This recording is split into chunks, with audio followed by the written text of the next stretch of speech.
तुम्ही पाहत आहात MCN न्यूज मराठी। बुलढाणा जिल्ह्यातील खामगाव शहरामध्ये 13 जुलैला पर्यावरण रक्षणासाठी अनोख्या पद्धतीने जनजागृती करण्यात आली। मिशन 02 यांच्या पुढाकाराने जनमानसात वृक्ष संवर्धनाबाबत जनजागृती व्हावी या उद्देशाने शहरात भव्य वृक्षदिंडीचे आयोजन करण्यात आले होते। या वृक्षदिंडीत महिला डोक्यावर वृक्षांच्या कोंड्या घेऊन पारंपरिक भजनात दंग झाल्याचे चित्र पाहायला मिळाले।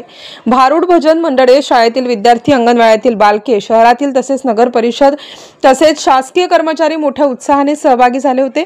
यावेळी शाळेच्या विद्यार्थ्यांनी पर्यावरण व वृक्षांचे महत्त्व सांगणारे नारे दिले, तर महिलांनी पारंपरिक गीतांमधून निसर्ग संवर्धनाचा संदेश दिला।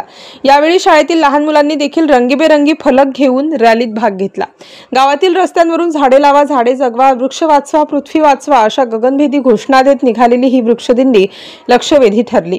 पर्यावरण वाचवण्यासाठी प्रत्येकाने किमान एकतरी वृक्ष लावावा व जगवावा असा संदेश या वृक्षदिंडीच्या माध्यमातून देण्यात आला।